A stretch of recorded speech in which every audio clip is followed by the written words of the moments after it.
It's the best thing I've ever been a part of, actually.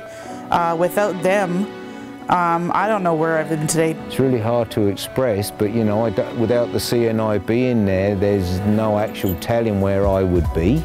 It's a heaven sent, like, you know, it was something that kept telling me inside, like, you know, keep coming back, Barry, keep coming back. We wouldn't have been able to go to camps, we wouldn't have got the family help that we've needed or anything. You know, at the end of the day, it's me that has to do it, but without them there to help me and support me, I've no clue where I'd be today. It gives people like us a new start and gives us more confidence in ourselves to be more like, you know, hey, you know, I guess I am worth something.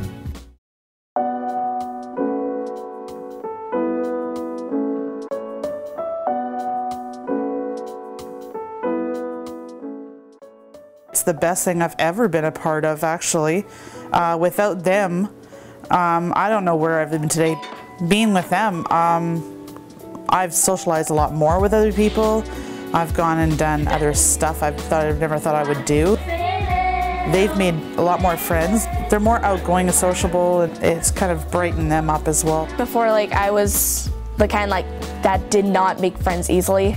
She's a lot more responsible and everything, and she pretty much goes and helps other people a lot more than she used to. It helps me out extremely. I cannot afford camps whatsoever. Whenever like I go to camps, I make 5 or 6 friends at a time. It's a blast. She's been going ever since. She will not stop going. She loves it.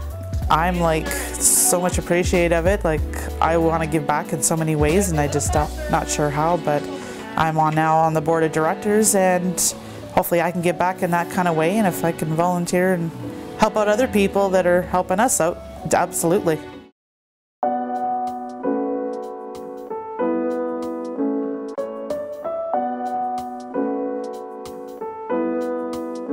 In 22 years I was married before we got separated. Things weren't going great, so she kicked me out. It was hard, like, you know, I didn't want to accept it. So I dealt with it like everybody else, the way they deal with things. Drugs, alcohol, kill the pain, I guess. More drunk, I could feel more anger coming out, more jealousy coming out.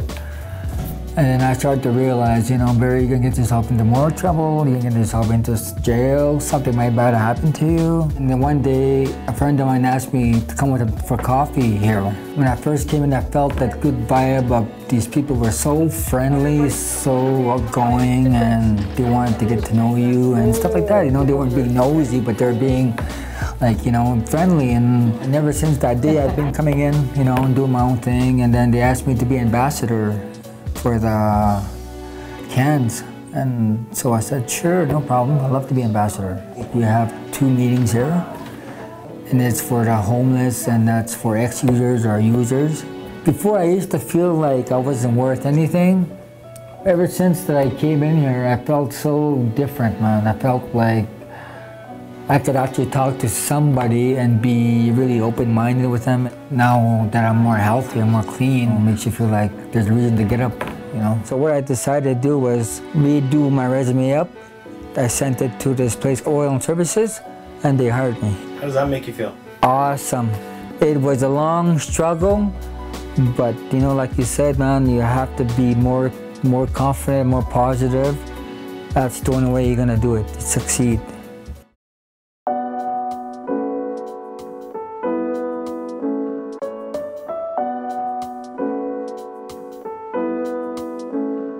I had a chemical explosion in the workplace and had basically instant blindness and 3rd-degree burns all over my face. And so I went from perfect vision to no vision, basically, you know, just like that. So I had to basically learn to take on the world now as a blind person. I think the 3rd week of being in the burns unit at the U of A, the CNIB sent me around a gentleman from the office in Red Deer who was totally blind, and he got there by himself, which was really amazing to me and gave me, you know, it started to make me think that perhaps I could do that. They basically taught me how to walk again with a white cane, how to get around, how to listen to traffic, how to cross the road in a straight line. After that, I learned Braille, how to write and read in Braille. They did come in taught me mobility, and I needed the mobility to get a dog, cleaning, cooking, how to get around now as a blind gentleman, how to use my dog, how to trust my dog, and they basically gave me the confidence to actually start realising that, you know, I could deal with life as a blind person and have a very good life as a blind person.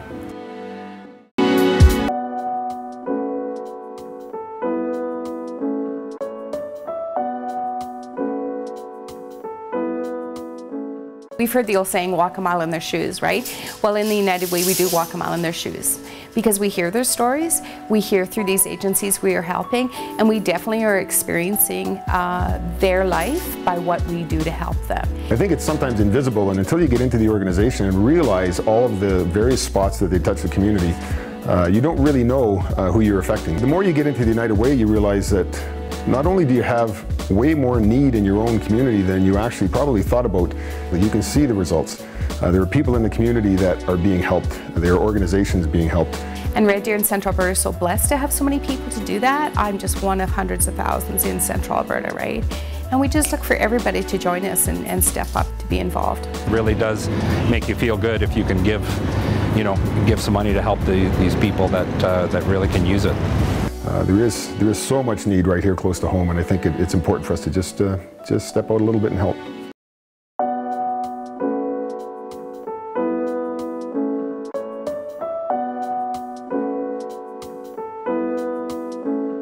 Yeah, I'd say thank you. I'd say I would tell them how much they made me feel like more of a human being than just like a low life, like what I used to feel like. From anybody who donates and to the ones that help and volunteer, this definitely would not be happening without them. They are like 100% part of this, and we sure wouldn't be happy and doing what we're doing today without that. No, I certainly don't think I'd be where I am today without having that support and their guidance on things I needed to learn and grow with. I think it's a life-changing place, I think. It changed my life. It could change anybody's life.